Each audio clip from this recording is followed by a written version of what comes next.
Ada satu kota yang dikenal dengan pesona budaya dan kulinernya, juga jejak sejarah yang terpahat di setiap sudut jalannya. Mari kita jelajahi bersama jejak-jejak peninggalan koloni Belanda yang masih berdiri kokoh di sepanjang Jalan Malioboro. Saya Arisna Nur, mari kita mulai langkah pertama bersama host kecintaan kami, Anggita Haryono.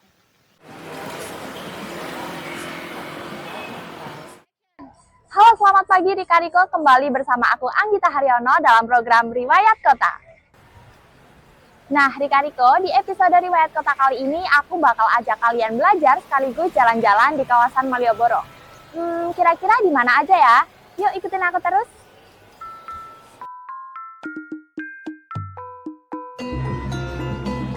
Yogyakarta, kota dengan 1000 kenangan dan sejarah. Setiap sudut kotanya memiliki kisah dan kenangan tersendiri bagi orang-orang yang berkunjung.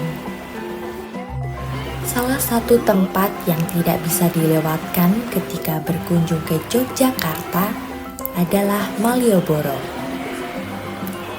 Malioboro menjadi destinasi wajib wisatawan ketika berkunjung ke Yogyakarta, mulai dari mencari kuliner hingga cenderamata. Sejarah dari Malioboro tidak terlepas dari Keraton Yogyakarta. Kawasan Malioboro terdiri dari 2 jalan utama, yaitu Margomulyo dan Margo Utomo, yang berfungsi sebagai jalan kerajaan untuk kegiatan seremonial atau penyambutan tamu negara. Selain itu juga terdapat Kepatihan sebagai pusat pemerintahan dan Pasar Gede yang sekarang menjadi Pasar Beringharjo sebagai pusat perekonomian. Apabila Rika Riko berkunjung ke kawasan Malioboro, pasti tidak lengkap rasanya kalau tidak mampir ke Pasar Beringharjo.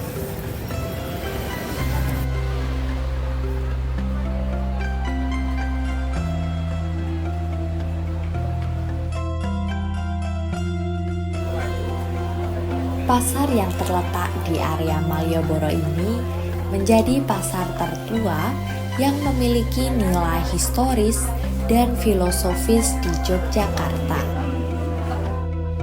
Beringharjo berasal dari kata bering yang berarti beringin dan harjo yang berarti kesejahteraan, sehingga Beringharjo memiliki makna hutan pohon beringin yang diharapkan dapat memberikan kesejahteraan masyarakat Yogyakarta.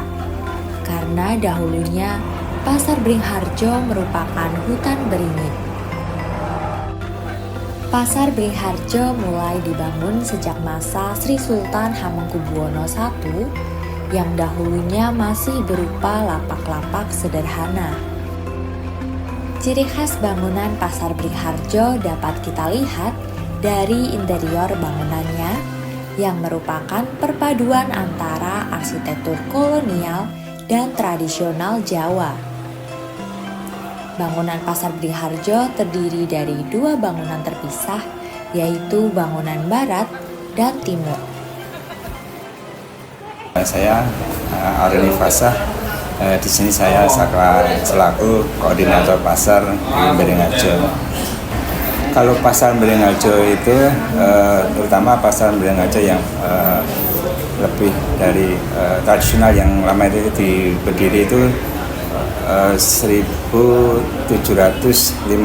yang didirikan oleh Bapak Sri Sultan Hamengkubuwono yang pertama, dan untuk menjadi pasar modern ya itu didirikan oleh Sri Sultan Hamengkubuwono VIII itu tahun 1925.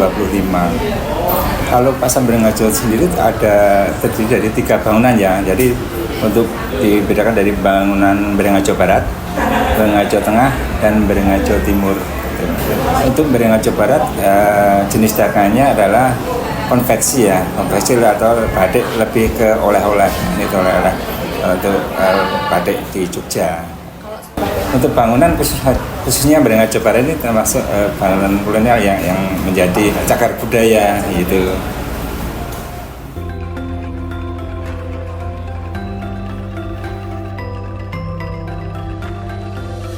Pasar Beringharjo menjual berbagai jenis barang, mulai dari batik, pakaian, sembako, jamu, barang antik, hingga kuliner.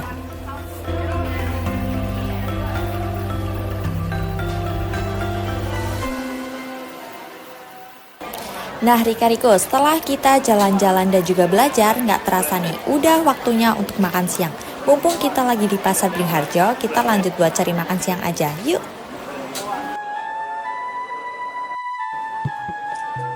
Di Pasar Beringharjo terdapat kuliner yang banyak digemari oleh masyarakat, yaitu soto. Salah satu soto yang menjadi kegemaran masyarakat, yaitu soto Pites Mbah Gala.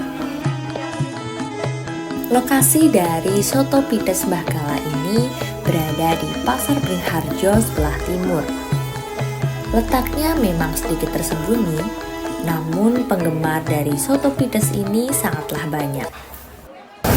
Nah, Rika-Riko, sekarang aku sudah ada di soto Pites Mbah Gala. Kita langsung pesen aja, yuk.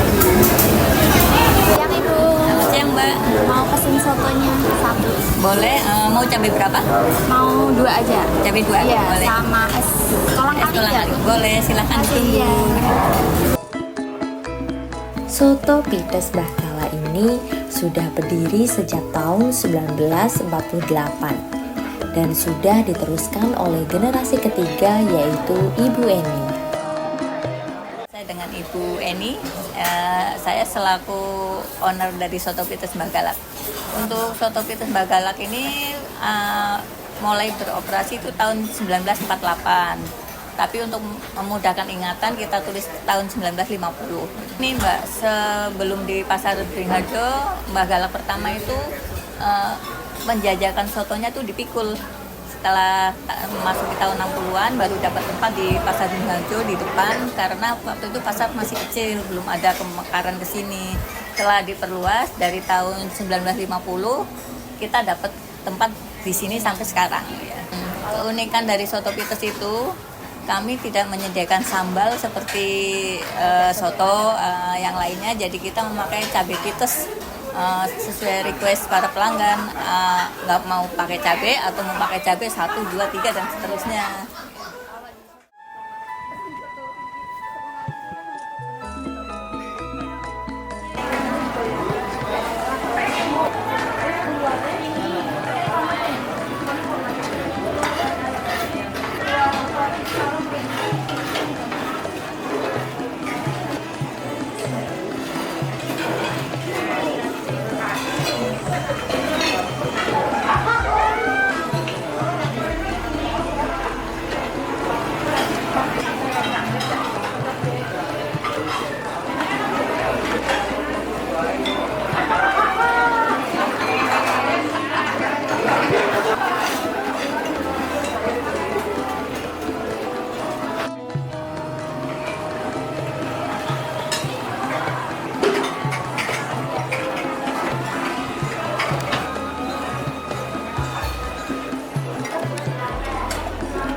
Nah Rika-Riko, sekarang soto dan juga minuman aku udah datang. Ini ada soto daging sama es kolang kaling.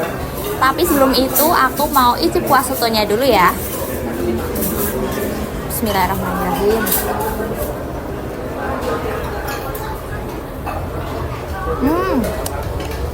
Rasa dari kuah sotonya itu sendiri udah gurih, ditambah aroma dari bawang gorengnya. Ini makin enak gitu aromanya. Terus aku mau tambahin kecap biar nggak terlalu pedes, karena ini tuh cabenya udah dipites tadi ya, udah dimasukin ke dalam sotonya. Kita campur dulu.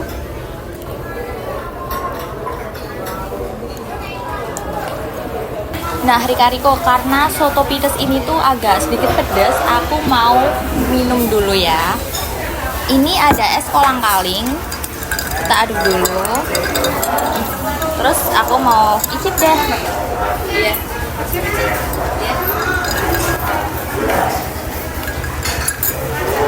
Rasa dari es kolang-kaling ini sendiri tuh asam karena ada jeruk nipisnya. Terus ditambah lagi ada kolang-kalingnya ini yang nambah kayak ada teksturnya gitu. Jadi kita bisa minum sama sekaligus ngunyah gitu.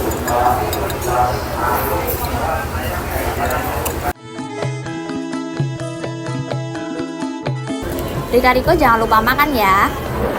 Aku makan siang dulu, selamat makan. Rasa segar dari soto ditambah dengan pelengkapnya membuat makan siang hari ini menjadi nikmat, apalagi setelah kita berkeliling seharian. Nah, Sobat Rika-Riko, setelah kita kenyang makan siang, aku mau lanjut lagi nih, ajak kalian buat jalan-jalan sekaligus belajar sejarah. Yuk ikutin aku terus.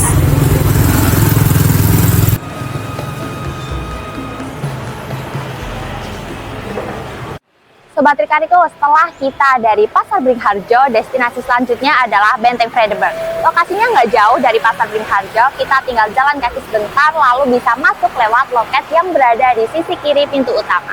Yuk ikutin aku terus.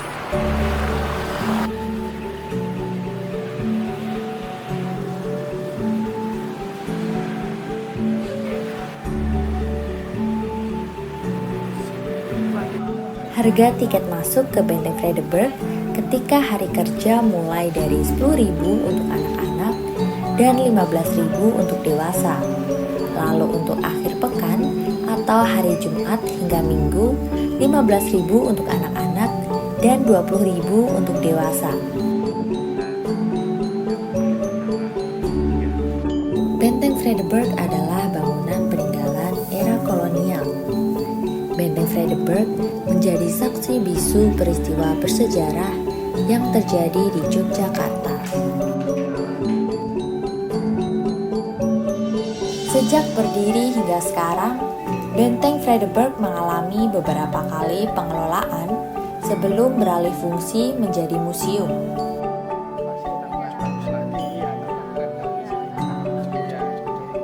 Perkenalkan, nama saya Fajar. Saya edukator sekaligus guide di Benteng Vredenburg ini. Mau mengajukan beberapa pertanyaan, Pak. Oke, silakan. Mungkin bisa dijelaskan terkait sebelum menjadi museum Benteng Vredenburg ini dahulunya jadi apa? Untuk sejarahnya sendiri, Benteng Vredenburg ini dulu adalah benteng milik Belanda. Jadi awalnya dulu untuk benteng ini dibangun menggunakan kayu sebelumnya. Jadi benteng ini dulu awalnya malah bukan menggunakan beton atau batu bata, tidak, tapi dari kayu. Jadi dulu bentuk bentengnya juga masih sederhana, hanya berbentuk segi 4 saja, dan itu berfungsi hanya sebagai benteng pertahanan saja. Dulu benteng ini awal dibangun tahun 1760 dan sampai 1780, memakan waktu kurang lebih 20 tahun pembangunannya. Dulu pembangunannya cukup lama karena sumber daya manusianya sendiri kan diberikan dari keraton dan juga dari warga sekitar. Namun karena dari pihak keraton pun juga saat itu sedang membangun Keraton Yogyakarta, jadi sumber daya manusianya itu terbagi dua. Otomatis pembangunan dari benteng ini pun juga memakan waktu lebih lama. Jika pada saat itu tahun 1867 terjadi gempa besar yang menghantam Yogyakarta, dan sebagian besar bangunan dari benteng mengalami kerusakan dan beberapa bangunan juga runtuh, termasuk dari tembok benteng itu sendiri juga ada yang runtuh. Nah, lalu dibangun ulang. Oh ya, sebelum dibangun ulang itu nama benteng ini adalah Benteng Rustenburg. Jadi belum jadi Benteng Vredenburg tuh, Mbak. Jadi awal namanya itu benteng menjadi Benteng Rustenburg yang berarti benteng peristirahatan. Nah, setelah kena gempa terus dibangun ulang, dibangun dengan material yang lebih baik lagi, lebih kokoh lagi, dengan dinding-dinding juga lebih tebal lagi, menggunakan material beton yang lebih kuat, dan betul yang membawa material dari pihak Belanda sendiri. Setelah selesai dibangun ulang, dibangun jadi lebih besar lagi, nama benteng ini berubah nama menjadi Benteng Vredenburg yang berarti benteng perdamaian, yang menyimbolkan perdamaian antara pihak Belanda dengan pihak Keraton Yogyakarta. Untuk museum sendiri itu diresmikan pada tahun 1998. Namun sebelumnya memang terjadi renovasi tahun 1973, tahun 1986 dan juga terakhir 1991. Lalu setelah itu di tahun 1998 diresmikanlah dan menjadi Museum Benteng Fredericksburg Yogyakarta gitu. Museum Benteng Fredericksburg terdiri dari 4 diorama yang tiap-tiap dioramanya berisi miniatur peristiwa bersejarah dan juga barang peninggalan para pejuang.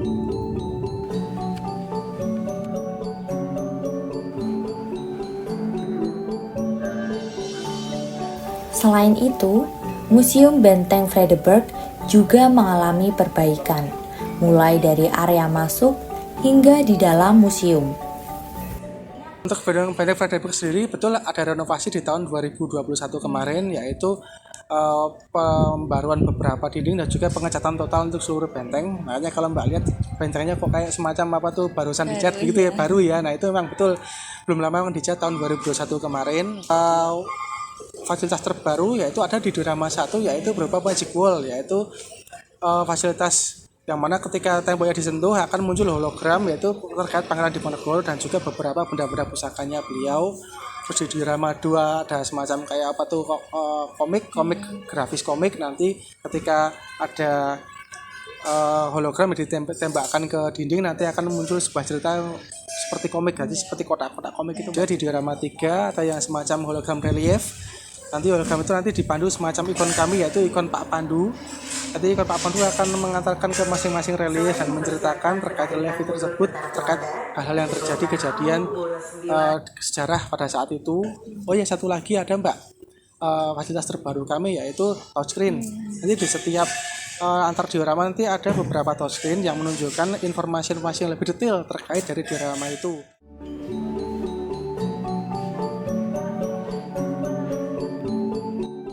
Rika-Riko, sekarang saatnya kita untuk mengeksplor Benteng Fredericksburg terutama dioramanya. Kita urut masuk dari diorama yang pertama dulu. Yuk!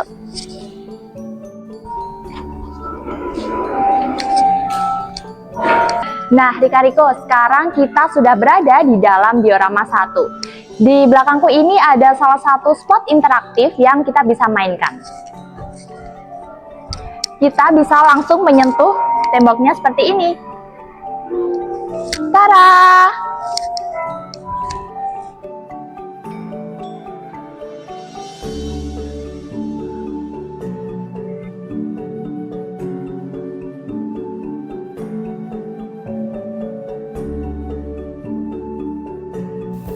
Untuk mengeksplor Benteng Fredericksburg, rasanya kurang jika hanya 1 hari.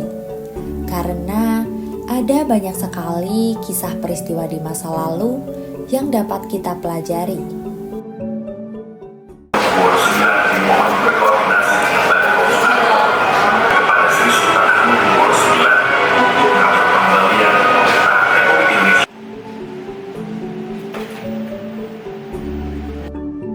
Selain itu, interior Benteng Fredericksburg yang indah ditambah dengan banyaknya ruang terbuka cocok digunakan untuk bersantai. Rasanya semakin betah untuk berlama-lama.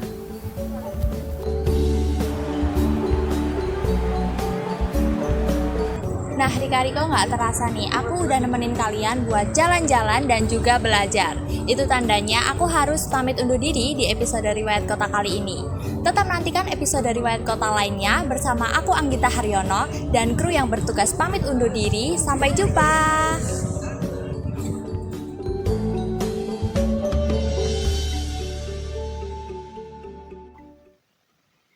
Itu tadi perjalanan menyusuri setiap sudut kota yang dikenal dengan pesona budaya dan kulinernya. Juga warisan sejarah yang telah dipandu oleh host kecintaan kami.